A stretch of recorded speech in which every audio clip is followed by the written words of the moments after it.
Nah, pemirsa, dari Bandung kita beralih ke kota Surabaya, di mana kota Surabaya ini terkenal dengan beragam wisata sejarahnya. Salah satunya adalah monumen kapal selam yang berada di pusat kota Surabaya. Nah, selama libur Idul Adha ini pemirsa, ribuan wisatawan berlibur di Mountcastle. Lalu bagaimana keseruan berwisata di Mountcastle? Kita akan ikut liburan bersama dengan jurnalis Metro TV Belinda Firda dan juru kamera Karis Ramdhani untuk Anda. Pemirsa, di hari terakhir liburan Idul Adha 1446 Hijriah, salah satu destinasi wisata yang banyak dikunjungi oleh wisatawan adalah Monumen Kapal Selam. Karena ini merupakan bentuk asli dari kapal selam yang dimiliki Indonesia, yakni KRI Pasopati 410.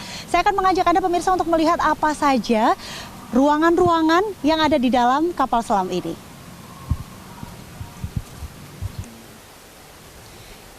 Ini sudah lihat masa depan cerah, bukan ya pemirsa? Ini adalah periskop atau alat yang digunakan TNI kita, TNI Angkatan Laut untuk melihat di atas permukaan air laut. Nah, sebenarnya ini kapal ketika perang apa sih dan sejak tahun berapa? Kita langsung tanya aja kepada guide-nya di sini, ada Mbak Dewanti. Mbak, boleh dijelaskan nggak ini dulu digunakan pertama kali ketika perjuangan atau perang seperti apa? Jadi kapal selam ini pertama kali digunakan untuk operasi Trikora, perebutan Irian Barat melawan negara Belanda. Nah, kapal selam ini sendiri, kapal selam dari Uni Soviet tahun 1952. Sampai yang terakhir kapal selam ini digunakan oleh TNI AL di tahun 1989. Nah, sekarang kita berada di ruangan ketiga yaitu PIT atau yang biasa dikenal dengan Ruang Pusat Informasi Tempur. Jadi di ruangan ketiga ini dikhususkan untuk periskop, kemudi, ruang sonar ataupun navigasi dari kapal. Jadi ini bisa dikatakan sebagai pusat atau inti dari kapal selam ini nggak, Mbak? Bener banget, Kak. Di ruangan ketiga. Oke. Siapa aja sih, Mbak, yang biasanya bertugas di ruangan ketiga ini? Untuk yang bertugas di ruangan ketiga itu biasanya dari komandan ataupun perwira dari kapal selam ini. Oke. Mbak, kita lihat ini semua kayaknya masih asli. Bener nggak sih semua alat-alat yang ada di dalam kapal selam ini dari ujung sampai ujung masih asli seperti dahulu kala? Iya, jadi kapal selam ini semuanya asli, tidak ada yang dirubah kecuali kita penambahan seperti pengecatan supaya tidak koros. Kemudian ada lagi yang penambahan seperti AC supaya wisatawan yang masuk di kapal selam ini tidak merasa panas ya. Oke, Mbak Dewanti, terima kasih ya penjelasannya. Setelah ini kita mau lanjut lagi pemirsa ke ruangan berikutnya, namanya apa, Mbak? Ruangan tempat tidur engineer. Oke, kita langsung melihat bagaimana tempat tidur engineer waktu dulu di tahun 1962. Yuk ikuti saya.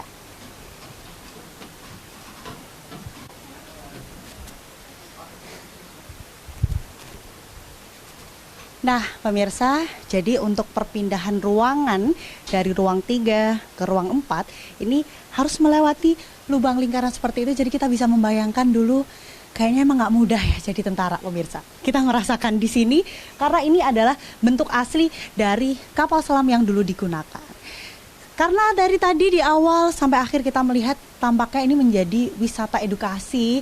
Jadi sebagian besar yang berlibur di sini adalah orang tua yang membawa anaknya. Kita langsung tanya aja kepada salah satu pengunjung di sini. Halo Mas. Halo. Dengan Mas siapa? Dengan Yusuf. Mas Yusuf, ada alasan khusus nggak kenapa bawa adik-adik ke sini? Sekalian ini ya liburan sekolah juga anak-anak dan mungkin apa ya biar tahu sejarah tentang kapal selam dan lain sebagainya sih. Itu. Terus kalau udah dari awal sampai akhir, menurut Mas gimana Mas berwisata di kapal selam? Seru, mulai dari masuk udah banyak ini ya yang jual-jual, mungkin ya juga bantu UMKM juga di situ. Terus juga tiketnya sangat terjangkau, jadi buat saya sih cukup lah buat nyenengin anak-anak sekalian juga sejarah mengenai tentang kapal selam. Oke, Adik, tadi kamu tahu nggak ini nama kapalnya kapal apa? Kapal selam Kapal selam. Tadi udah mainan apa aja di dalam kapal selam? setir, Seneng nggak kamu liburan di sini? senang dikit.